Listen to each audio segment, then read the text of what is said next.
मज़ीद वीडियो सबसे पहले देखने के लिए सब्सक्राइब के इस रेड बटन को दबाएं और साथ में बेल आइकॉन को, ताकि मेरी डेली आने वाली वीडियो आपको सबसे पहले मिल सके। अस्सलाम वालेकुम व्यूअर्स, मैं आपको अपने channel jasmine health and beauty tips में खुशामदीद कहती हूँ। आज की मेरी वीडियो बहुत ही स्पेशल है। जो बच्चे बिस्तर पर पेशाब कर देते हैं या बिस्तर गीला कर देते हैं, उनके लिए वीडियो बहुत कारआमद है। मुझे उम्मीद है जिन वालिदैन के बच्चे बिस्तर गीला कर देते हैं, उनके लिए ये ज़बरदस्त तोहफ़ा है। आज की वीडियो में मैं आपको बताऊंगी कि बच्चे बिस्तर गीला क्यों करते हैं, इनकी वजूहात और इनका हल क्या है। इसके मुतल्लिक आपको देसी नुस्खा बता रही हूँ। ये मसला आम तौर पर बच्चों में होता है, लेकिन अक्सर बड़ों में भी ये मसला दरपेश होता है। अगर आपके बच्चों के साथ ये मसला है तो परेशान होने की ज़रूरत नहीं। आज की वीडियो में आपके बच्चों का ये मसला हल हो जाएगा। बच्चों को बिस्तर पर पेशाब करने से रोकने के लिए कुछ नुस्खे बता रही हूँ, जो ना सिर्फ बच्चों के लिए बल्कि बुज़ुर्गों के लिए भी काफ़ी मौसर हैं। पहले सर्दियाँ शुरू होते ही घरों में तिल के लड्डू बनाते थे, ताकि बार बार बच्चों और बुज़ुर्गों को पेशाब ना आए। टॉफ़ियाँ, च्युइंगम, गोलियाँ वगैरह बच्चों को नहीं दी जाती थीं। गच्चक, रेवड़ियाँ शौक़ से खाते थे। इनमें चूँकि तिल होते हैं, इसीलिए पेशाब का मसला भी हल हो जाता था। तिल के लड्डू बनाने का आज आपको एक तरीका बताने जा रही हूँ, जिसकी बदौलत आपके बच्चे बिस्तर गीला करना छोड़ देंगे। इससे पहले कि मैं आपको इसके इंग्रेडिएंट्स के बारे में डिटेल से बताऊं, आप प्लीज़ मेरे चैनल को सब्सक्राइब करें। नीचे लगे घंटी के आइकन को दबाएं, ताकि मेरी डेली आने वाली वीडियो की नोटिफिकेशन आपको सबसे पहले मिल सके। तिल के लड्डू बनाने के लिए आपको सफ़ेद धुले हुए तिल चाहिए 1 पाव, नारियल 1 पाव, मुनक्का 1 पाव। इसका तरीका इस्तेमाल ये है कि सफ़ेद धुले हुए तिल 1 पाव लेकर इसे साफ़ कर लीजिए और 1 पाव नारियल कद्दूकश कर लें या बाज़ार से ख़रीद लें। खुद करें तो ज़्यादा फ़ायदा है।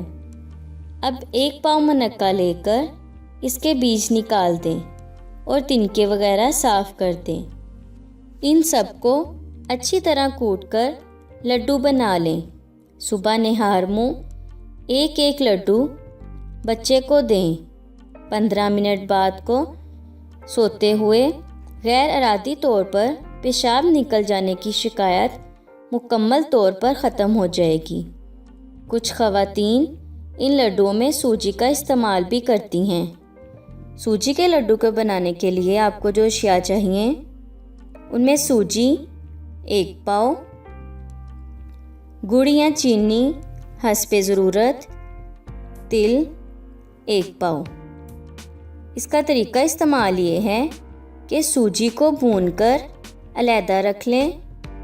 गुड़ या चीनी का शीरा पकाकर इसमें भुनी हुई सूजी और अगर कोई मेवा जात शामिल करना चाहें तो कर लें। अब इन सबको अच्छी तरह मिक्स कर लें और लड्डू बनाएं। सुबह निहार मुँह 1 लड्डू खिलाएं। इंशाल्लाह बिस्तर पर पेशाब करने की शिकायत दूर हो जाएगी। इसी हवाले से एक और नुस्खा दर्जा झैल है।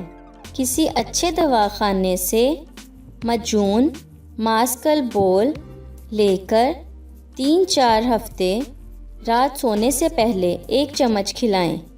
बच्चे को डांटिए नहीं और प्यार से ताकीद करें कि पेशाब करके बिस्तर पर लेटें और सोते वक्त जो भी आयात याद हों वो ज़रूर पढ़ लें। अब वैसे भी सर्दी का मौसम है। सर्दी के मौसम में ये मसला दरपेश हो जाता है।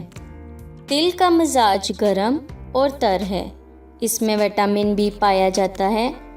अपनी खुराक में तिल का इस्तेमाल करके आप बहुत से फ़ायदे हासिल कर सकते हैं। पुराने ज़माने के लोग तिलों के इस्तेमाल से बहुत ज़्यादा ताकत हासिल करते थे। जो लोग तिल का इस्तेमाल करते हैं वो लंबी उम्र पाते हैं। इनमें बुढ़ापे के असरात बहुत कम होते हैं। तिलों को नाबाताती गोश्त भी कहा जाता है। तिलों में लेस्थीन वाफिर मिकदार में पाया जाता है। तिलों में चिकनाई होती है। इसमें फास्फोरस भी वाफिर मिकदार में पाया जाता है।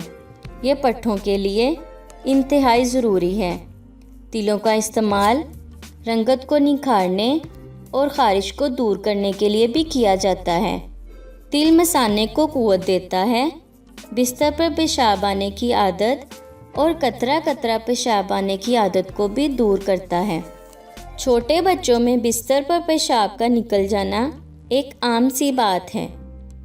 ये 5 साल की उम्र तक के नौजवान बच्चों में कम होकर तादाद 100 से 2 की रह जाती है।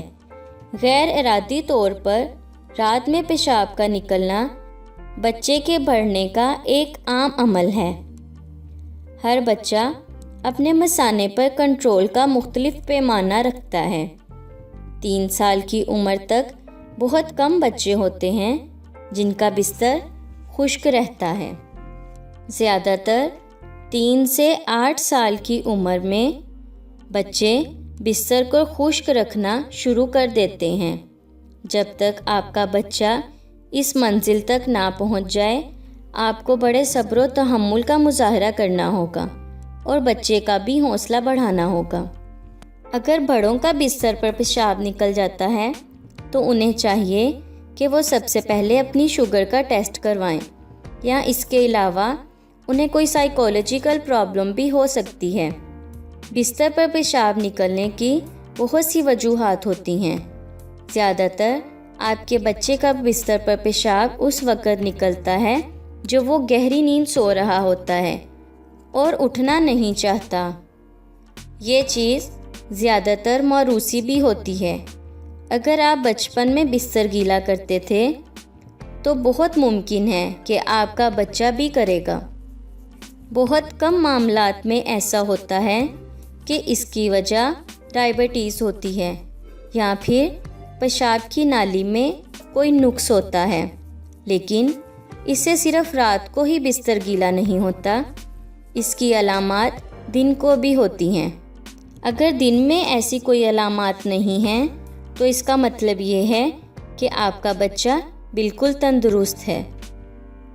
बच्चे की बिस्तर की चादरें धो धोकर तंग आने पर बच्चे को सज़ा देने की बजाय उसे इस बात का यकीन दिलाएं कि हरगिज़ उसकी गलती नहीं है।